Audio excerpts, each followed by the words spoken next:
I felt God inside of me say, stop, do not post that. And I was like, I just had that feeling. You know, I wouldn't bet my life that it was God, but I was pretty sure it was God.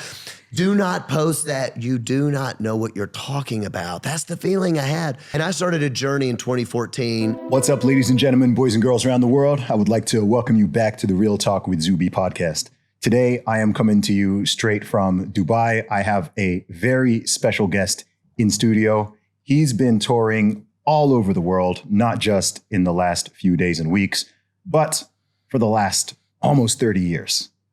Or is it 30 plus years? And this is the one and only John Cooper from the band Skillet. Welcome to the show, man. What's up? Good to be here. So not 30 years yet, 28. So it'll be 29 next year. 29 next year, man. Dude, how does it feel? How is it? Welcome to Dubai.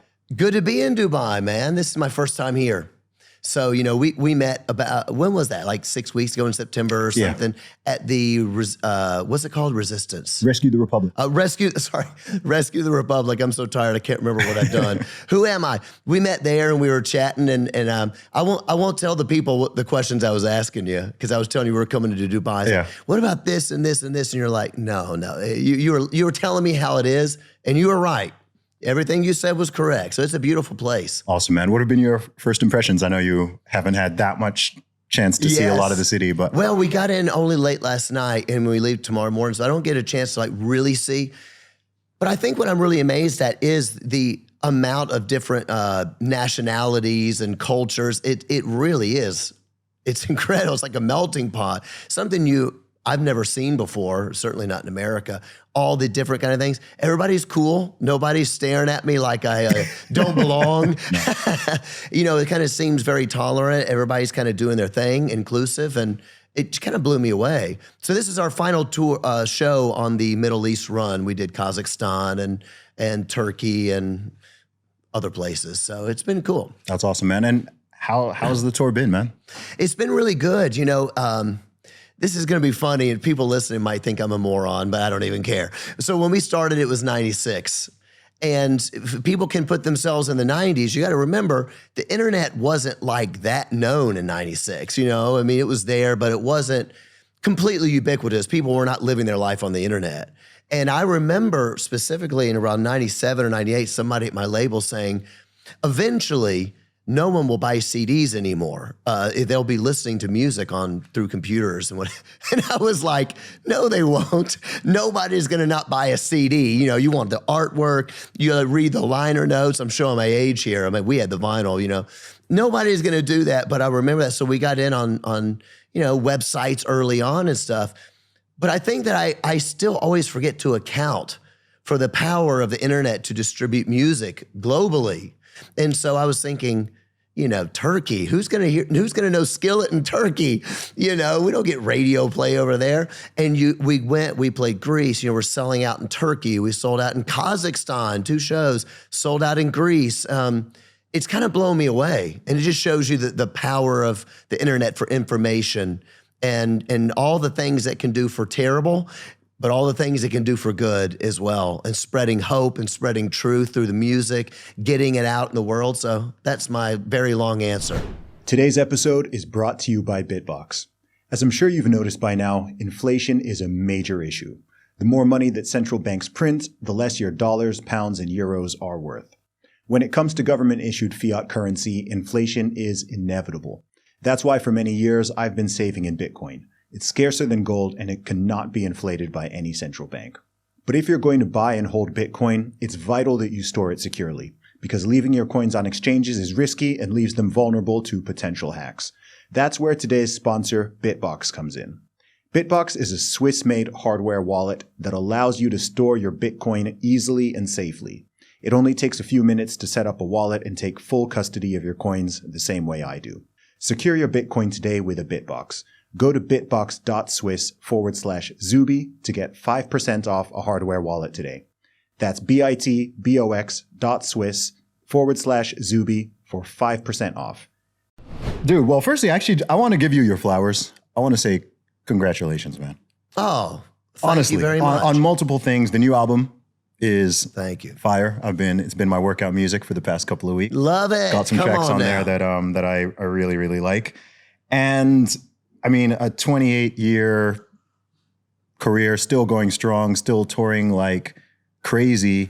And from what I see, doing it all while maintaining your faith, your family, and your sanity. When most people think of rock and roll and touring, it's hardly known to be the most sort of stable or wholesome way of life. But you seem to have just maintained who you are and maintained your values. And I know, of course, your wife Corey is part of the band. But can you just talk to me a little bit about that? Like how have you done it? I don't even know if that's the right question. Well, that's very kind. Thank you. I like how you say your faith, your family, and sanity.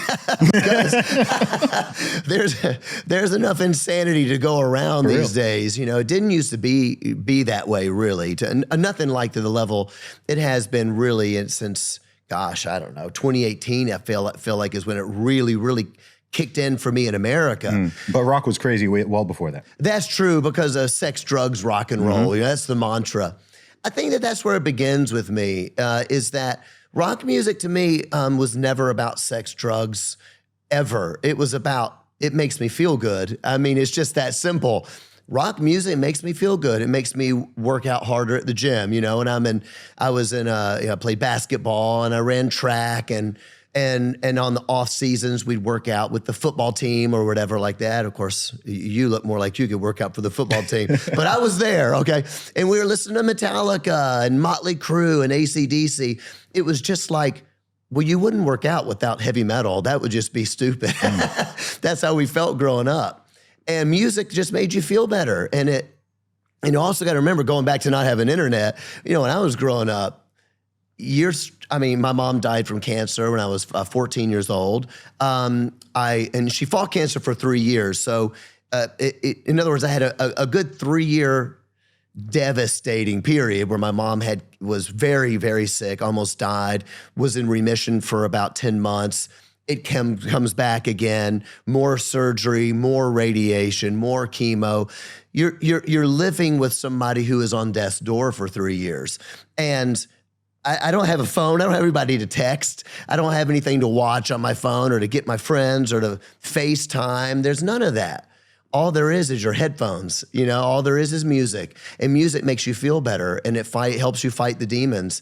And that's what music always was for me. So when I wanted to start writing music, I wanted to write music to help people the way music helped me. And so when we first started, there was sometimes, you know, we didn't get radio at first, because they're like, Skillet, oh, wait a minute, I heard they're Christian, or they're too positive. We used to hear that. You guys are just too positive. And then that became a good thing. Around 2008, 2010, people started saying, I love Skillet, it's so positive. It flipped. And we had girls in the band. That wasn't very cool in the 90s and in the 2000s. But then it flipped, and people went, that's so cool. They got girls in the band, and it's positive, and it's spiritual. And so that positivity is it's authentic, because I believe that music helps people. And so that's kind of my story. That's how we've done it all this time. And we're a family, literally a family, because my wife is in the band. My 2 kids grew up on the road. They're adults now. My daughter just got married. She's 22. My son's 19. So our kids grew up on the road. They come overseas with us. It just brought a whole stability to the whole thing. And that's how we've done it, man. Amazing, man. I want to talk a little bit more about different aspects of that. So initially you had your fan base from early on, but you were saying you were receiving criticism for being too positive. Yeah. And then something flipped around 2008. What do you think caused that switch? You know, culture just started shifting. And I don't know who all's watching this, but if people can put themselves in the mindset of the 90s, even if you're too young to have been there, I will just say this. I like to think of art when I describe time periods. If you want to know what the 90s was like, you would think of Fight Club, the film. You would think of American Psycho, you know, the film. Maybe you think of Korn, the metal band, who are friends of mine. I think that probably the best living live band in the world right now. But they're good friends. But I don't think that I'm being unfair to them to say that 90s vibe, very nihilistic, very dark, very much, because what happened was the 80s was all about like just living the excessive life. Sex, drugs, rock and roll, mo money, mo money, mo money, drugs. It was just like, if you get enough money, it was very materialistic. Enough money, enough sex, enough Hollywood, you will be a happy person. 90s comes in, Nirvana comes into the picture, which is one of the defining bands of the 90s, and everybody realized we've been lied to. Materialism doesn't work at all because suicide rates are soaring, divorce rates soaring, kids are depressed, and they're like, why? My parents have it all, but we have nothing. And so the 90s came in and it showed the lie that materialism doesn't work. All that is bullcrap, and all these bands came in and they just revolted. They just revolted against it. So the 90s was a very dark time for music. That's why the music's so good. Mm-hmm. The lyrics were so it's true though, right? It's true in hip hop as well. True in hip hop as well. Sure, The hip hop was the same. NWA, you had that sort of stuff, very dark, aggressive and angry. That began to shift, I think, probably, in the mid 2000s as just more of the self-help started kind of coming in, more of the, we need to be positive. People were looking for answers, and I think that Skillet was a band that had been authentically doing that. We didn't have to change our vibe to try to meet the new standard. We had always been doing that. And I think it made people feel they believed us. How's that? Yeah. Was there a particular moment that you felt was like a breakthrough? I know your track Monster did a lot Monster. That was it. Yeah, Monster, we had a hard time getting it played, which a lot of people don't know. It's one of the biggest streaming hard rock songs of all time right now, actually. Not for a self-brag, but to say it's crazy because a lot of people still don't know the band Skillet. But they'd be like, oh, I do know that song, Monster, because we couldn't get it played at first. Could not get it played at radio. Why is that? I think that we just had a lot of stigmas. They didn't like that I'm a very vocal believer, follower of Jesus. Mm-hmm. They didn't like that so much. That didn't kind of fit into the... And when you say they, who is that? I would say the industry, okay. Not the fans. Okay. I find the fans to be pretty inclusive. I don't think they care, they listened to Johnny Cash. He was a follower of Jesus. They listened to Elvis. I think they didn't really care about that. But the industry is sort of just like you have it now with media and Hollywood, like all these levers of power that are all really given to this one narrative. And that one narrative in the rock industry was sex, drugs, rock and roll. And you go and you visit a radio station and they want to party. Yeah. I wanted to play my music, Some of them supported us, but a lot of the industry was kind of like, I don't know, this is one of our bands, the girls. They didn't quite get the girls in the band. Now, They wouldn't necessarily mind the girls in the band if the girls are different kinds of girls. You know what I mean? If it has a different thing. Mm-hmm. Different aesthetic. Different aesthetic. Yeah. That's a very smart way to say what I was thinking, brother. That's why we're here. Yeah. So I think that those things played in. The positivity thing also was another thing. Monster came out, had a hard time getting it played. And you know who picked it up? That I always brag on them because I owe a lot to WWE. Okay. WWE picked up the song. They played it for like their Hell in a Cell thing. And it went wild. And they said, hey, we'd like to use it as our theme song for Raw for the season. And I was like, yes, please. Yes, please. And it was a huge... And that was like primetime WWE. Oh, yeah. 2009. Yeah. And it was huge for us. And little by little, radio started picking up. Never made it to number one. It eked into the top 5, but it was the number 3 most played hard rock song of the year. And that is finally what made Skillet, in the scene. And we've always been sort of an outsider, but that song was very ubiquitous. So very thankful to WWE and all the rock stations that played it. They ended up going, okay, they won us over. That's awesome, man. Yeah. So how did things change from then? From then, I think what happened is we had always just worked our butts off. So the first time we had a radio hit was 13 years, into our career, right? So it's like our 6th record, actually. So we just kept being us, I hate to say it like so tritely. We were just being real. That is what we wanted to do. Because people always say, how do you, I'm a very personal person. You are too. We met recently. I thought, Zuby's really cool. That's good to know. But some people say, how do you deal with pride? You know, all these people screaming your song. And I always say, well, when nobody likes you for 13 years, you just realize that this isn't about you. You just got to be authentic and be real. And if you're looking for validation and somebody else liking you, you're screwed. You know, that's not real. That's not what it's about. And it's fickle and it can change. So pride and insecurity, it's the same root, right? It's self. We know that for so many ways from the Bible. You know, your life is not your own.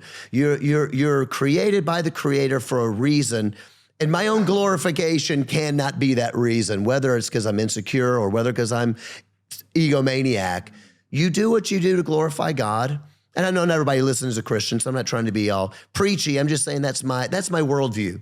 You do what you do to glorify God. You're proud of the art you make. You're proud of the stance that you make. Some people are going to like it. Some aren't. You take the goods with the bads, and you just do your thing. Yeah, I think that, I think naturally when you're a creative person, when you're an ambitious person, when you're an entrepreneurial person, you always want fast success because you're hungry. You're hungry, You're ambitious, and you want it to happen now. And I've learned in the course of my own career and watching other people's and just sort of observing, not even just in music, but outside of it, is there's success that's slow to come is a blessing in many ways. Number one, because you're older, wiser, more mature, tend to be more grounded. Also, the fact that the volume has increased slowly, so you haven't gone from 0 to 100 immediately. You've had some time to get used to taking pictures with fans and signing autographs and pushing the merch, the ups, the downs. You've kind of been through it. So by the time the spotlight is on you, not only are you much better at your craft, but you're more grounded. You're not as blown away by it. You've been humbled so many times over and over and over. Like I used to sell my CDs on the street for over a decade, right? So people even ask me now, oh, like you're doing this, you've got this many followers or listens. And I'm just like, yeah, dude, I mean, I was eating, eating crap metaphorically for like a decade, barely earning anything, just out there constantly. So whatever comes now, whoever I'm meeting or interviewing or whatever opportunity, I'm just like, man, this is all a blessing. There's just a level of humility that totally stays with you. And furthermore, in your case, I think that the fact that you have your wife, your family, obviously your faith, all those things ground and humble you and keep you rooted. And you believe in God, so you don't become your own God. Absolutely. That's a great point. It's a huge one. Yes, because this, as you know, I'm assuming people out there probably already know, but the music industry, the entertainment industry at large is full of, it's so idolatrous. Sometimes you meet these people, maybe you play shows with them, and you I don't know, sometimes I'm blown, I shouldn't be surprised anymore, but when you see that level, here's how I'll say it. I never met Harvey Weinstein, never met him. When you hear like the audio tapes of the things or the people, the things they're saying, I'm like, oh yeah, I don't know him. That's Hollywood. I mean, yeah, that's just Hollywood. That's what a lot of these people are like, because they've lived in a false reality. Like they actually believe the stuff. They actually believe their own press. Yeah. You're not supposed to believe your own press. How stupid are you? You're not all that. There's a whole machine that went into making you seem like this and that made you look good in your marketing. So it's like, but when I heard that, I'm like, oh, I believe that. I mean, I don't know him. I'm just saying I believe. That isn't hard to believe. No. That's what this. Look at that. There's the Epstein stuff. There's the Diddy stuff, which is that's all blowing up right now. The Diddy stuff. And I do know people that have been around that camp. Yep. Day one, I was like, "This is too impossible to believe." What do you think? He's like, "Oh yeah, that crap happened." Oh gosh, man.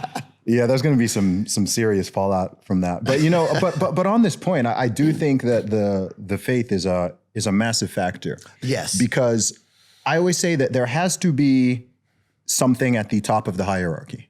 Yes. There has to be some, like highest power, highest authority, highest sense of morality, whatever it is. Now, if you're a person of faith, we're Christians, We're in a country with people from all sorts of different faiths, but whether you're a Christian, you're a Jewish, you're Muslim, and if you believe in God, then if someone is to ask you that question, you know, what is the ultimate authority? What's the ultimate source of morality, the ultimate law, whatever it is, your answer is very simple.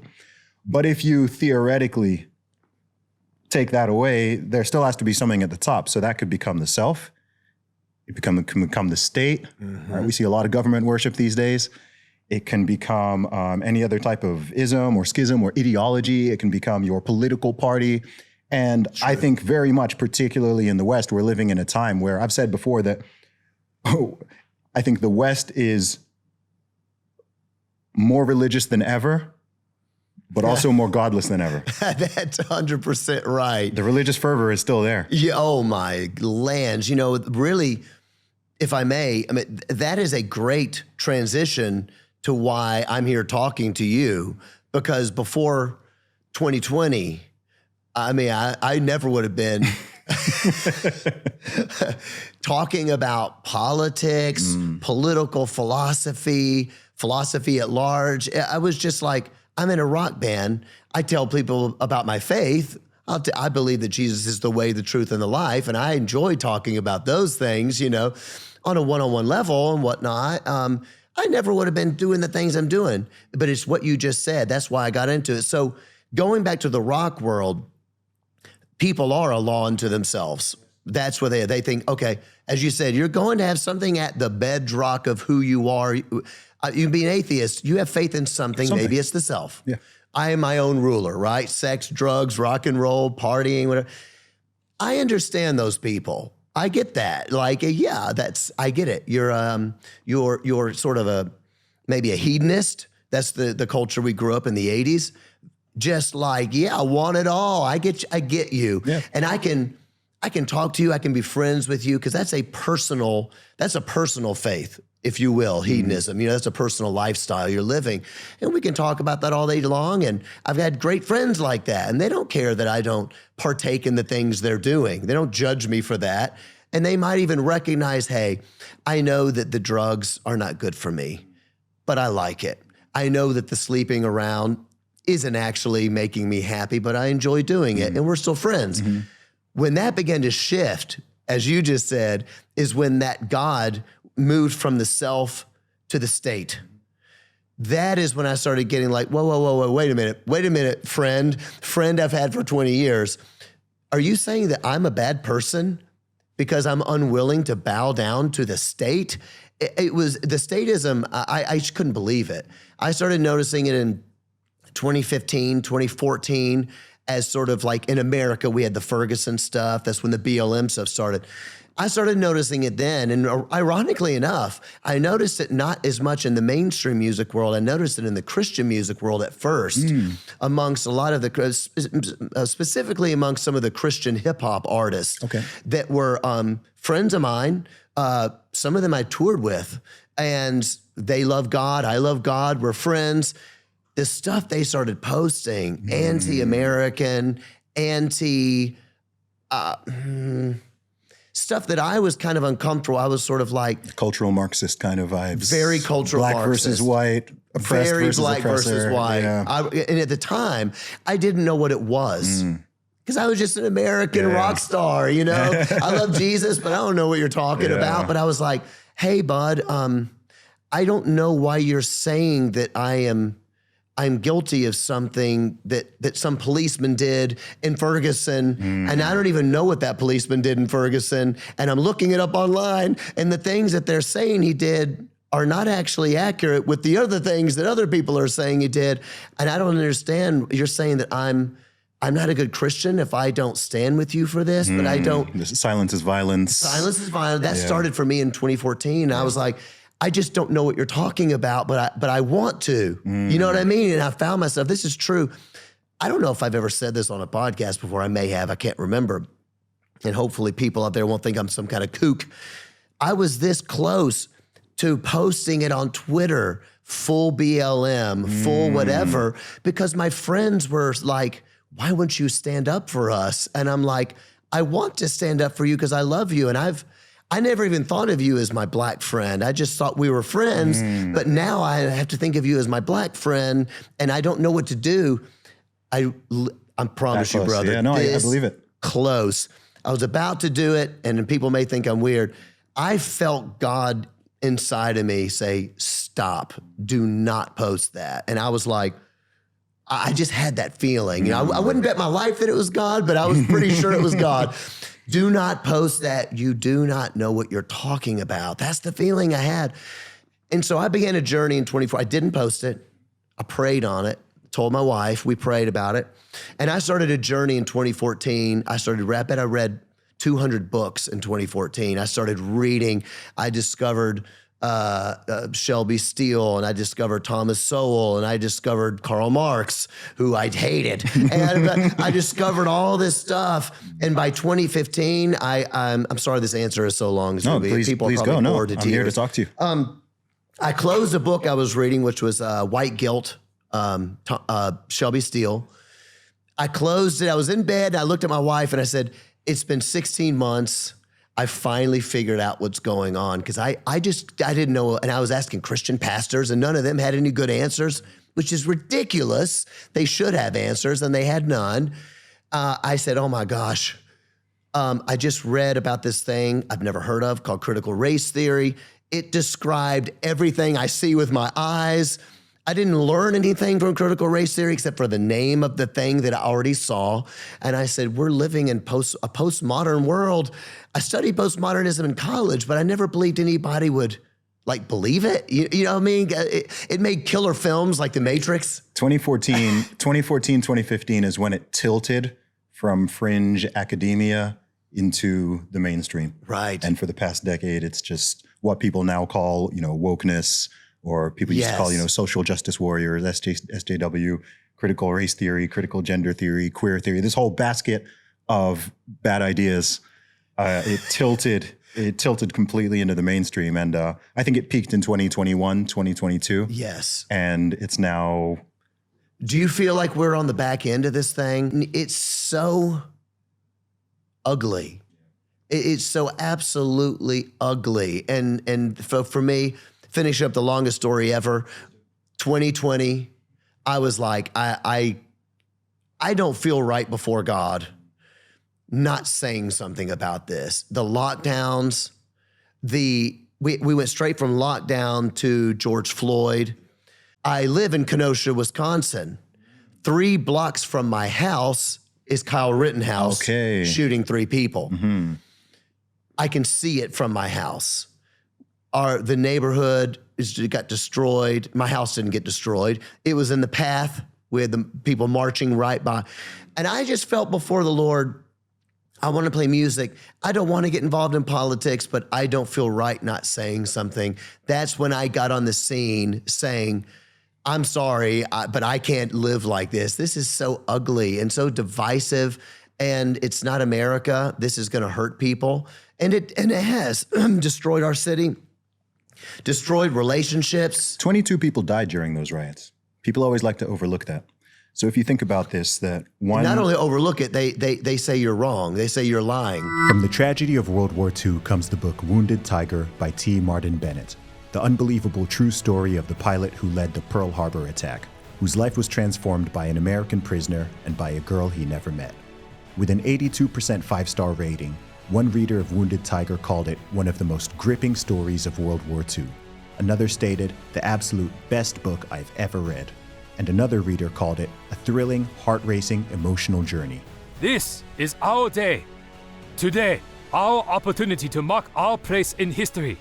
The world will soon know that we are the new samurai. The Empire's fate depends on the result of this battle. Let every man do his utmost. Wounded Tiger is available now on Amazon in hardcover, Kindle ebook, and on Audible. Visit woundedtiger.com/Zuby and grab yourself a copy. That's woundedtiger.com/Zuby. Check out the link in the description and don't miss out on the adventure. Or they say that it was somehow worth it or somehow justified. Yeah, even worse. So if you think that all of this was sort of spurred by the death of one man in Minneapolis, and then in the aftermath of that, another 22 Americans are killed in the so-called protests following it. these are the same people who will call January 6th was a deadly insurrection and, never live it down. That is, one person died who was one of the protesters at the actual event. So you can say, you can condemn that and say that was bad, but to have people who are there are just totally willing to ignore these 22 people who died completely unnecessarily and unjustifiably. And then I don't know how many hundreds of millions or billions of dollars worth of damage to neighborhoods and to shops and to all of these economies, which again, ironically are in places which were often predominantly Black neighborhoods, minority neighborhoods. There's just so much. That is exactly what happened in Kenosha. And so for me, I think people are going to be interested in this because it's about also me waking up. We're in a process right now, a lot of people waking up. Yes. And this is good. And I wish I had woken up a little earlier, but 2020, I had full media. The media is so propaganda because Kenosha gets burned down. The next day, there was a group in the town that started to say, hey, we're going to have everybody come together and we're going to go and they're going to put the plywood up all over the windows because all the windows are broken now, or not where the windows were. We're going to plywood everything in the downtown areas, which were the poorest areas, which were majority Latino and Black. We're going to put those up, and then all these people are going to come together and they're going to paint. It's like an art project. Okay. It wasn't a right or a left thing. In fact, I would say that most of the people that showed up seemed to me to be on the left. Okay. A lot of LGBT type people that were going to paint because, a lot of artists and stuff. My wife and daughter decided to go, and they paint all sorts of flowers or whatever it is that they paint. And my wife and daughter and my drummer, Jen, for Skillet, they were painting these murals on these plywood. The owner of the store that my family was painting on shows up. He was Black, I believe, from Africa. So I believe he was African. I believe. Definitely Black. He comes up crying. He's like, I don't know what to say, why you would do this for me. I'm so devastated. He was in tears. An hour later, I can't remember what media site it is, shows up, takes a picture of my wife and daughter painting, asked her a few questions, and it's on the thing. Luckily, they didn't know she was in Skillet, but all of a sudden up on the internet, I'm reading, I can't remember what site it was right now, and they were reading how my wife and daughter were covering up BLM signs and promoting white supremacy in Kenosha. No, come on. And I was like, it was a light bulb moment for me because I'd always tried to be like, oh, the right and the left, it's all propaganda. And they're all, I was like, these people suck. These people are the worst. These people are liars. Yeah. It is so satanic, but it really is. They exist to bring division so that for their political visions, they can make money. I was so livid. Also, I was livid because it was about my little girl. I was just like, these people, and then I just went on a tear. I full red pill. That's how people get radicalized. Exactly. Everyone who gets dragged into this culture war or whatever someone wants to call it, we all have that tipping point where it went from, okay, I'm thinking about this and I'm observing and I'm connecting dots and I'm thinking things in my head and having private conversations versus I need to say something publicly. Yes. For me, that was 2018. For you, that was 2020. Yes. Where you just have to come out and say, all right, all these things that I've been thinking in my head and I'm not hearing enough people saying it. This has come to my doorstep in a real way. And that there's always a trigger. Every single person I speak to, Jordan Peterson had that moment, 2016. Yes. The Bill C-16 in Canada, he had his tipping point. Nope, I got to say something publicly. Yes. Prior to that, he's been thinking of these ideas. He's been observing things. And then there's just, nope, that's a step too far. So I'm always intrigued as to what that point is for people. Elon talked about his. With his child. Kid. Yes. That's right. Right. So Elon, naturally, he's doing his thing, running Tesla, launching rockets, super entrepreneur, doing all of his business stuff. And, he sees, leans more democratic, leans more liberal. He's like, yeah, okay, don't like all of these ideas, but is it really that bad?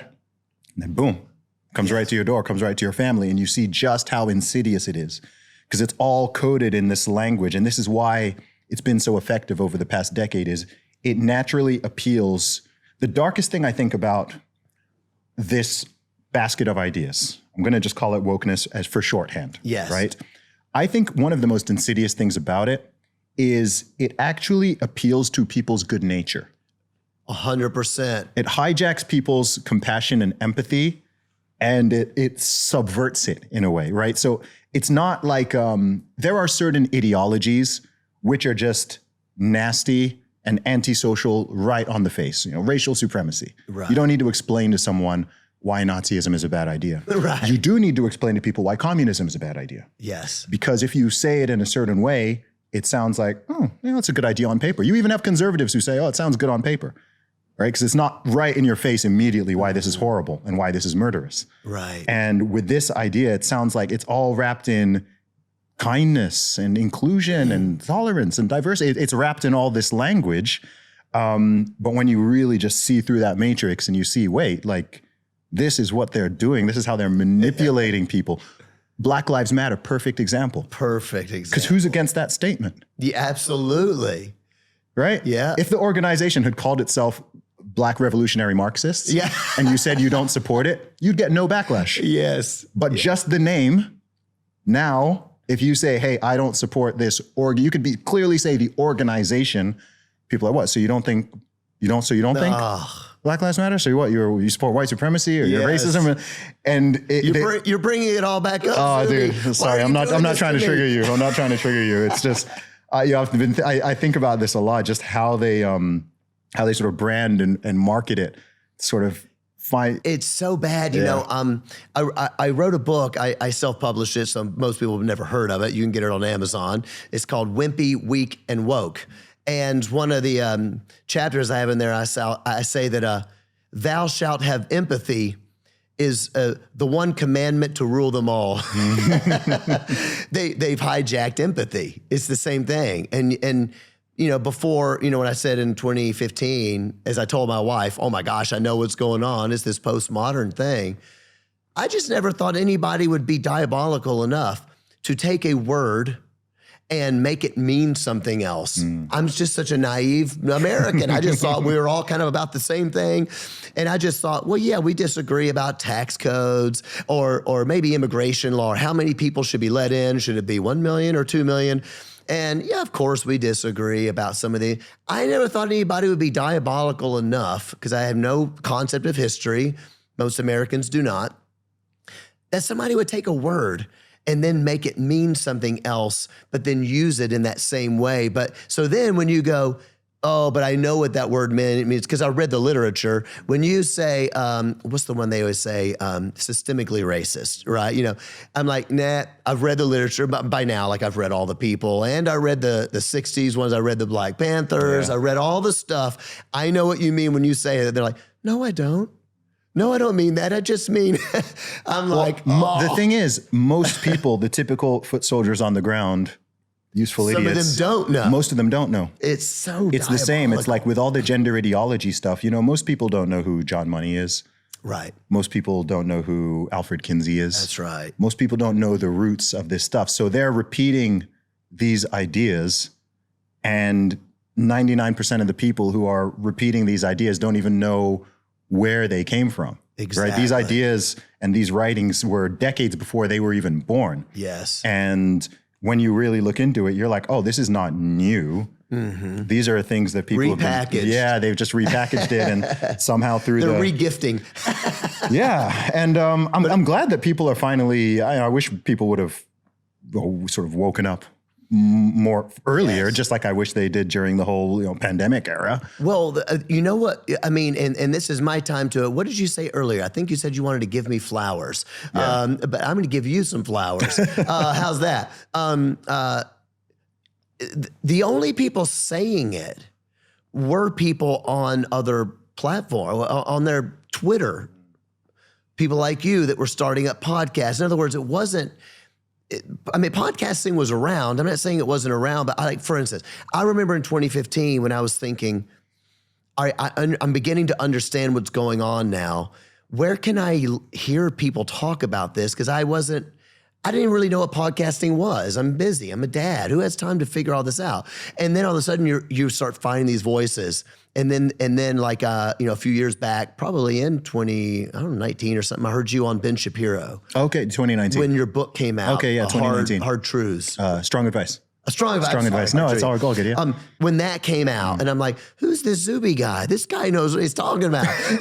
And so it's so absolutely necessary that we had people like you guys, because everybody else is just like, I need truth tellers because I'm being lied to and I'm being gaslit. It's a form of gaslighting. Maybe that's not the best word for it. I'm not sure. When people just don't talk about the thing right in front of you, like we all see it. So gaslighting, of course, is when people are denying it. The emperor's new clothes kind of. Yeah. Like you're just not even mentioning it. Yeah. And we all know it's here, and so so thanks for that. And now in America, what I think is one of the things happening that's wonderful is all of a sudden we're seeing that regime change. I mean, just this week, I don't know, I'm sure you saw, they're talking about firing a bunch of people on CNN, like Anderson Cooper. They're like, our ratings are going down. Everybody knows we've been lied to. We're just lied to all the time. And that's how you control people. You keep them stupid, uneducated. Then you feed them, the Pravda type. We're just going to give you the fake. It's a false reality. Then people are basing some version of justice on a false reality, which means they're perverting justice.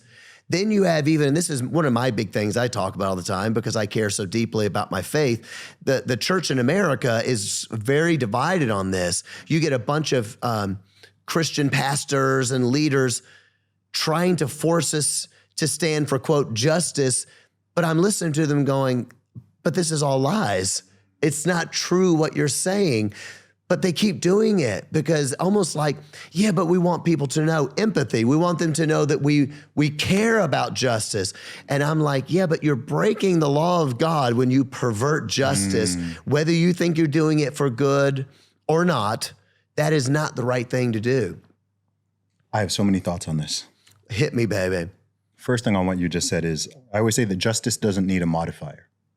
So when you hear someone talk about social justice, putting a word in front. They're up to something sketchy.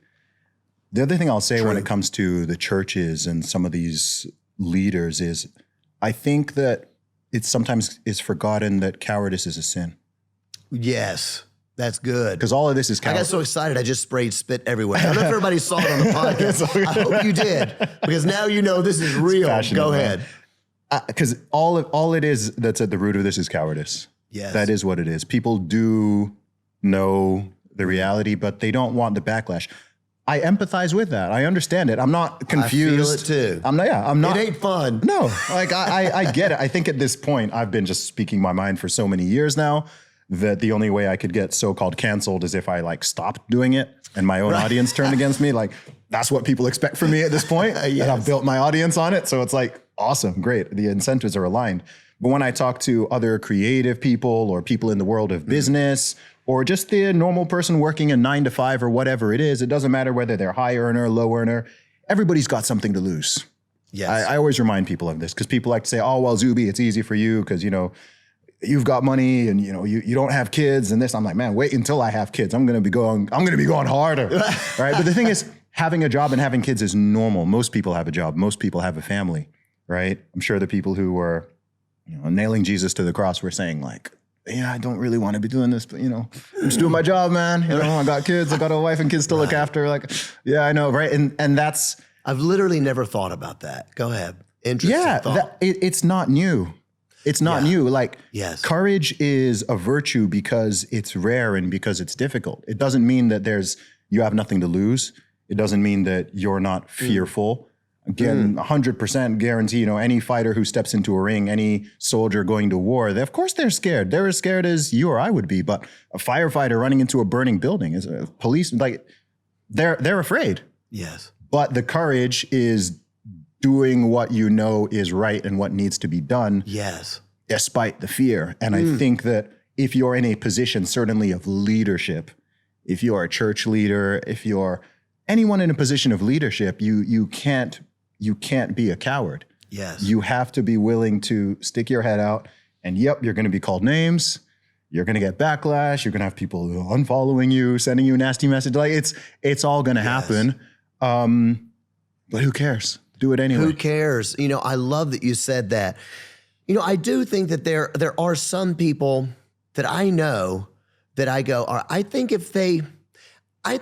know if they do see it. I think if they did see it, I think they have the courage. I just think they're not, you know, the Bible has this in the Old Testament, they call the sons of Issachar, right? The sons of Issachar were the people, they said they understood the times. They knew what to do. And they were sort of these, I don't want to say they were prophets necessarily, but they understood what was going on.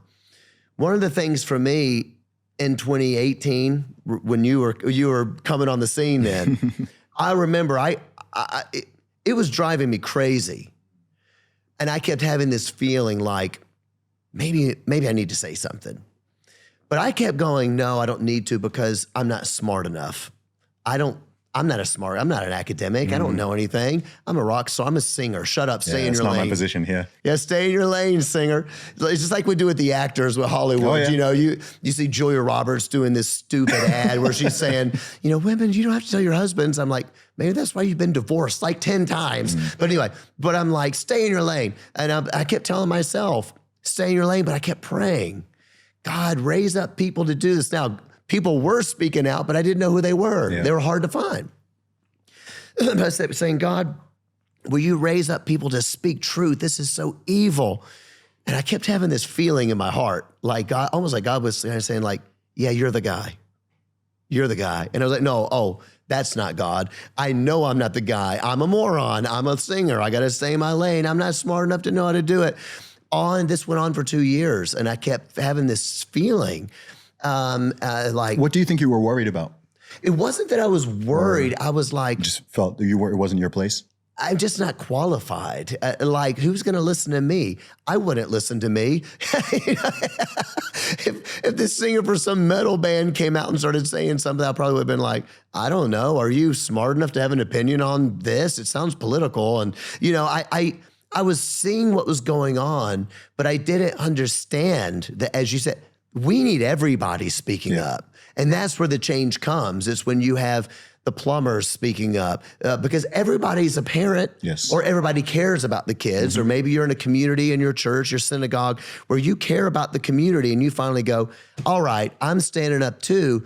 I was more looking for I was like, oh, great, we got Jordan Peterson. We need a bunch more people like that.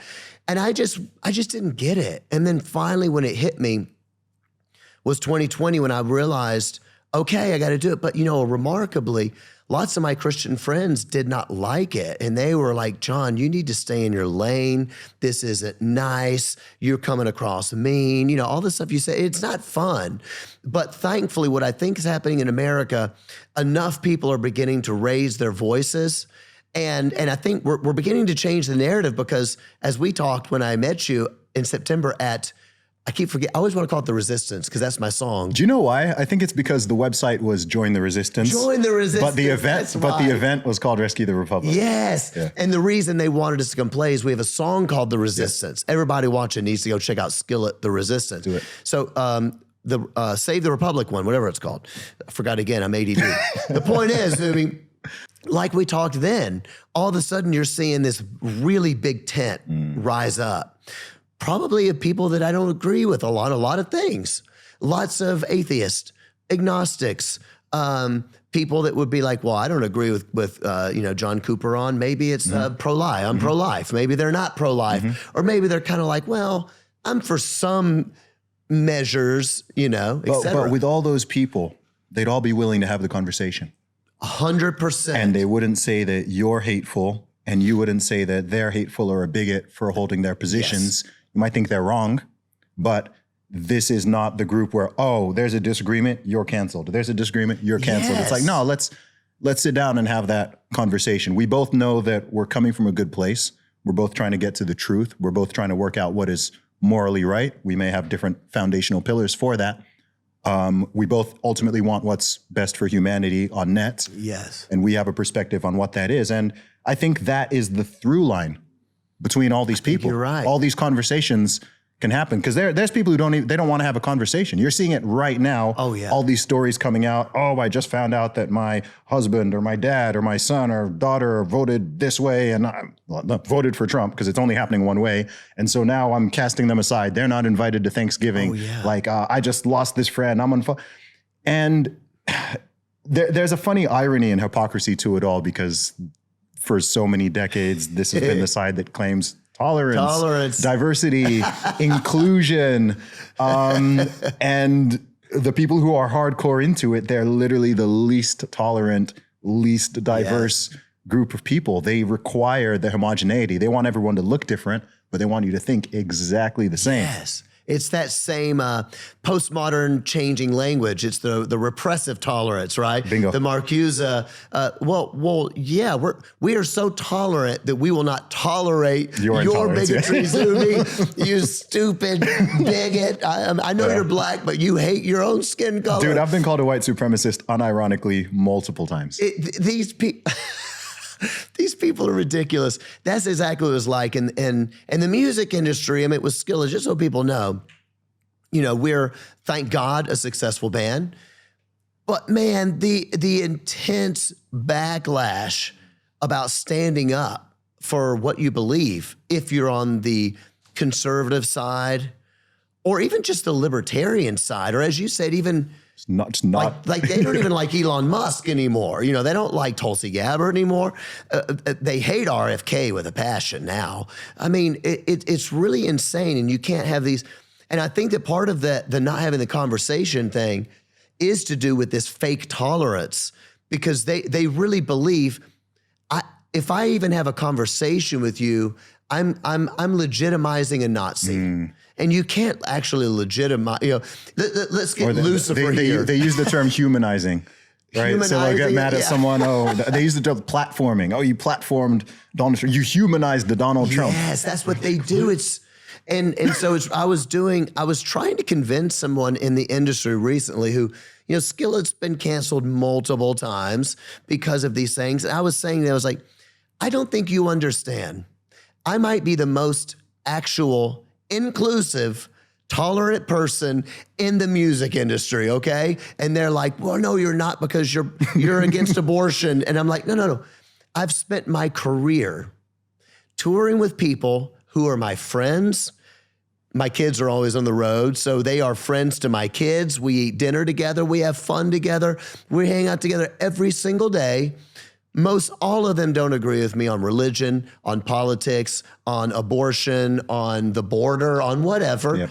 And it has never come between our friendship, ever. It wouldn't even cross my mind because it's so against my faith as well. And so I'm actually far more inclusive than you guys because you can't even hear it. So I think what maybe is happening in America, I am hoping, is this bigger tent, because as we were talking beforehand, I've said this on my book and my interviews I've done, I don't think what we're dealing with is right and left. I think what we're dealing with, I think earlier you said it's truth seekers. I agree with that. I think that you have a group of people that say Western civilization is good. We should keep it. Let's just start there. And yes, it's founded on Judeo-Christian ethics. You don't have to be a Christian or a Jew to appreciate that, or to live here. It's just more of do we think these things are good? Should we keep it? Objective reality. Should we say that objective reality is still a good thing? Is free speech still a good thing? That's one side. The other side is the side that says, actually, I think Western civilization is oppressive. It was built on white supremacy, the patriarchy, and you go down all the list, heteronormativity, and all these intolerant, oppressive regimes, and it needs to be torn down all the way to the bottom, and we rebuild a new based on equity. Do you know the funniest thing about those people is, like, when you ask them what country they want to sort of model things off, they'll name you the whitest countries Yeah. in the world. They'll be like Sweden, Norway, Iceland. I'm like, interesting. Because when I go to those countries, I'm like, man, there's a bunch of honkies here. I'm like, you guys need the sun's like a vampires. You need some sun. It's totally true, man. Yeah. John, I know we got limited time, so I want to talk music a little bit because you've dropped the new album. It's got some great songs on there. I love Unpopular, All That Matters. I think that one's my favorite. Oh, thank you so much. Do you have a favorite track on the album personally? I think my favorite is a song called Not Afraid. Now, Unpopular was the first single. I wanted it to be the first single because people should go check it out. Go check out Skillet Unpopular, because if you're watching this episode, you're probably going to laugh. Yeah. It's a little tongue-in-cheek. It's sort of like reappropriating, like the term, because you're looking at society and you're like, okay, wait a minute. Because I love free speech and I believe in things like physical reality, and I believe that like sex is determined by your biological, it's obvious, How dare you? What's that? I said, how dare you? Yeah, I know. Yeah, it's like if I don't want, like I said, I've got a daughter. If I don't want men in her bathrooms, and if that makes me unpopular. By the way, none of this stuff is a problem in the Middle East. By the way. Yeah, exactly. These debates aren't happening here. Exactly. When we landed yesterday, this is a true story. When we landed yesterday, I went into the restroom at the airport, and I said to my guitar player, we were both going to the bathroom. I was like, I don't see a transgender sign. It's like, these people are so backwards out here in the Middle East. It's got nothing to do with. What am I going to get into?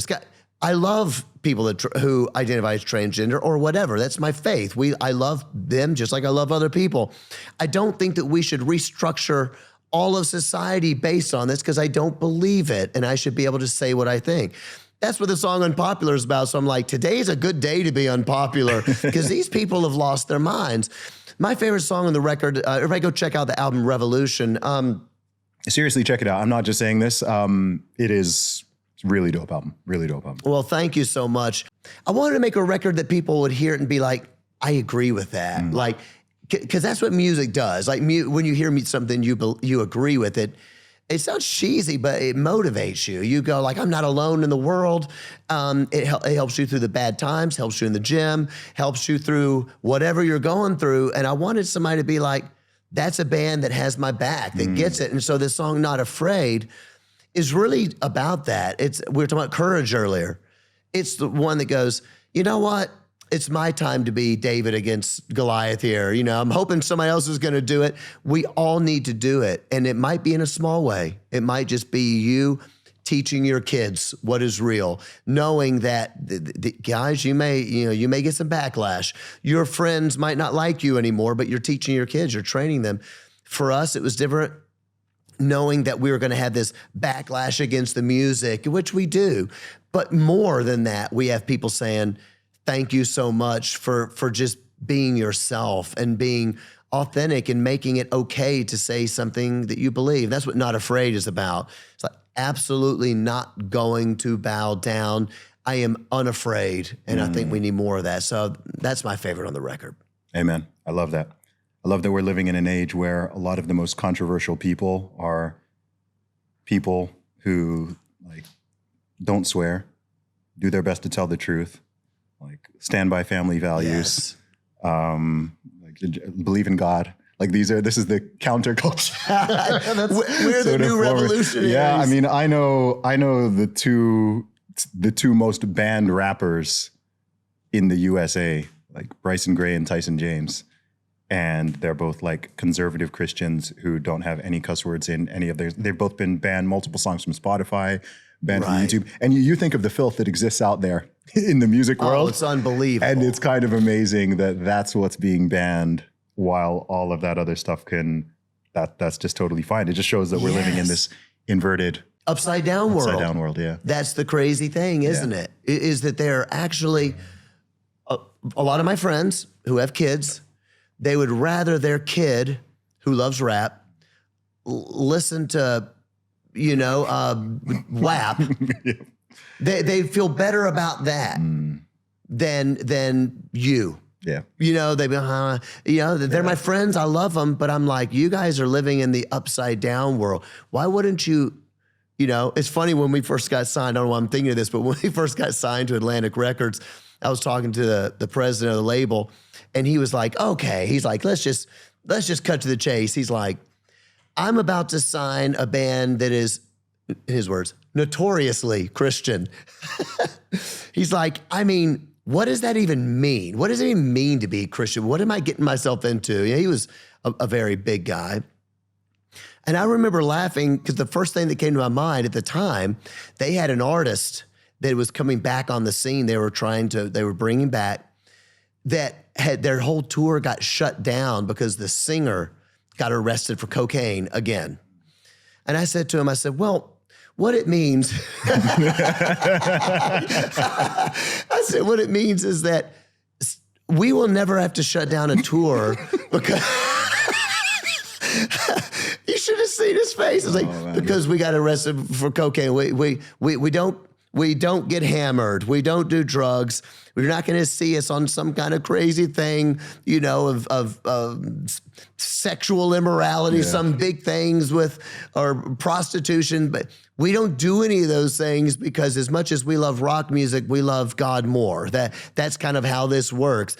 I'll show up on time. You won't hear me calling your people, cussing them out. I'm listening all these things, and he just starts laughing. He's like, you sold me. And so we were on Atlantic Records for 20 years, and thank God none of those things happen, So it's funny. In the end, we're living in the upside down world, but am I crazy? Zuby, I want your opinion on this. Am I crazy to be as optimistic as I am? No. Something feels like it's shifting. Yes. And I don't know, I don't want to be one of these, I am not some Trump sycophant or something like that. I'm absolutely not. I don't think Trump's a prophet of God or any of the weird things people say, I think, online. I believe that politics cannot save us. I think only God can save us. I love politics. I think it matters. I am feeling extremely optimistic, and I don't know if I'm crazy to feel that. No, you're not crazy at all. I'm feeling hyper optimistic, not just for the US, not just for the West, but actually for humanity. I think the last 10 years, and particularly during the whole COVID era, 2020 to 2022, we went through a truly dark global period. Extraordinary division, loneliness, demoralization, despair. Yes. It was horrible. People like to sort of brush over it and pretend that none of it happened, largely because so many people behaved so horribly. But that and it didn't just happen in one or two countries. It happened across the world. There was this darkness, this shadow that was cast in. And then with all the stuff we've been talking about that's been happening over the 10 years, just the division, just finding every fault line that exists in society and getting people to identify into these factions and fight against each other and fight. And now, for the first time in many years, I think we're at the early stages of seeing enough people, critical mass, waking up to all of that stuff and seeing through the lies and refusing to be as manipulated as they have been up until now. We've seen the restoration of free speech coming through. Just Elon buying Twitter, which is now X. That in itself was a catalyst, because once people can speak and discuss and talk about ideas and just share their thoughts, then it's like a crack in the armor where the censorship industrial complex no longer can just maintain their vice grip on people's brains, minds, and hearts in the way that they'd been able to for such a long time. And once that light can start to penetrate, I think one good reason to be optimistic, I believe, is because, as we know, we're both Christians, right? So we understand that original sin and humans are not inherently good, and we're sinful by nature, and so on. At the same time, you can't kill human aspiration. You can't kill hope. So even when times are very, very dark, people are always going to hope. People are always going to aspire for better and for more. And if you are living in a certain way, it's like some of these people you talked about that even in your industry, who are living in certain lifestyles. I can guarantee you, John, they look at you, they look at your marriage and your family and your children and all of that. And I can guarantee there's something in there where they feel like it inspires them. Right. Because that is more aspirational. Whatever lies society tells you, everyone knows that is more aspirational than living a life of hedonism, especially into your 30s, your 40s, your 50s. You're like, people know that that's not ideal. It's like, no matter how hard you try to psyop people into, you can be healthy at any size and obesity is beautiful and whatever, people are still going to aspire to, hey, that guy or gal's in great shape. I actually aspire towards that. You might think it's difficult. You might not be able to achieve it. But you're not going to be able to brainwash people into thinking it's better to be morbidly obese than it is to be in good shape and be strong and be healthy. Yes, so I think that aspirational thing is one reason why I'm always long-term bullish on humanity, because it's like, nah, people are always going to we'll go through dark periods, but ultimately people do want to be happy. People do want to be connected. People do want to be healthy. Yes. People do want to, there's all these impediments to it, but people want it. You can attack the family, you can attack marriage, you can psyop people into not having children and so on, but you cannot kill the innate desire. People still do want to get married. People still do want to have kids. Yeah. People still do, like, no matter how hard you push it on people, most people still want those things. I think that is deep and true. Yeah. It's written into us. Yeah. We are threaded together, and again, not to get too preachy, but the Bible says that if you seek for the truth, you'll find it, right? If you seek the truth, you'll find it. And I am seeing, I don't know, I'm just so optimistic because all of a sudden, it just feels like in the last 6 months, I'm like, wait a minute, another person that I know is seeking the truth. Yeah. That was never the case for the last several. It's been so absolutely brutal. I think one last point on this as well is I think also people now have permission. I think people feel like they have permission now. Yes. They're like, oh, like all these other people in whatever industry you're in, you could be working in big tech. And you're seeing even Mark Zuckerberg shifted. He did, I saw that. People are shifting. People are like, oh, actually, no, it's okay to just think back to 2016. Yes. How many public figures, it's not even about Trump, but how many public figures were willing to say that they endorse or they support him? That's right. You could count them on one hand. Absolutely. How many now? Right? So that matrix just cracked where it's like, okay, it's okay. You now have permission to say that you support whichever person or nobody. You can speak about it. Yes. You now have permission to talk about masks, to share your thoughts about the vax, to talk about lockdowns, all these things which rewind back to, March, April 2020. We're going to cancel you, but now you can talk about it. You can criticize it. You can talk about Fauci, whatever it is. So I think there's just that jolt of freedom. Who do you think? Do you think it's Elon that started that? No. Who do you think started that? No, he definitely didn't start it because many people have been talking about this a decade prior to him. I think he's... Oh, no, I meant into making it okay. No, I don't know. He didn't start it. I think by him buying Twitter, that's a sea change in the sort of big tech censorship. Yeah. Because once there's at least one platform where you can share your videos and share your thoughts and whatever, that's how I feel. Then that makes a difference. But he didn't start. I think he was inspired by all these other voices. I mean, I don't even know how he discovered my stuff, right? Like, because he's also looking for those people. Right. Hey, who's speaking the truth? Like, he started commenting on my stuff like 2 years ago, and I'm like, yo, I've got Elon Musk in my comments on Twitter. Yes. Oh, I see. I see what you're saying. Right? Like, something's going on here. Yeah, and I've seen that too. Yeah. I remember that. Yeah. So I've seen that. I see what you're saying, and I agree. That. People started speaking out for absolutely. Yeah. I think he needed permission. I think right. He needed everyone he needed permission because being the tip of the spear is not easy. It's crazy. Being the first person who's like, hey, the emperor has no clothes. Yeah. You're gonna get the backlash. Sure. But once 10 people are like, hey, that guy's naked. He's got no clothes. Yeah, that's then other people are like, oh, yeah, he is. Right, you're right. So much better. I'm glad to hear that you're as optimistic as I am because, man, I don't know. To me, every day it's getting a little brighter and brighter and brighter, and I'm starting to be like, okay. And again, I think it's really great when it's people that don't agree with me about everything, but it's like, oh, it's totally fine to have this conversation, and that's just better for everybody. That takes me back to what it was like when I was growing up. Yep. It was never like this when I was growing up. I never lost friends. because you voted for George Bush. It's like, who cares? No. It was never like that. That's a good Or thing. you didn't want That's to take a flu shot. Exactly. That was blowing my mind.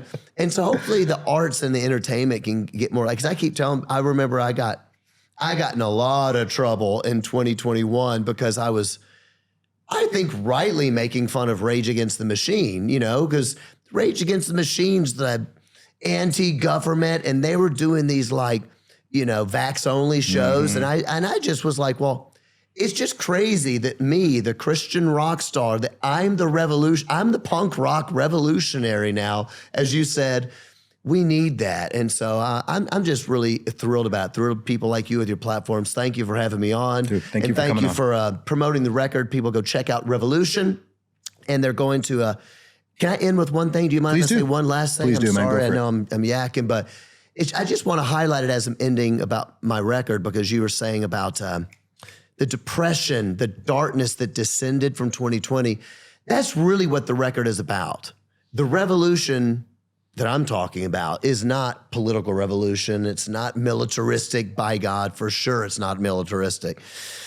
It's really this revolution of love and truth. And to get that point across, just so nobody can accuse me of saying that it's about, people are like, this record's about Trump. I'm like, no, it's not. I put on the album cover, I put a verse. In the very corner of this, there's a flag. I'm holding a flag that says Skillet. 1 Corinthians 13:13.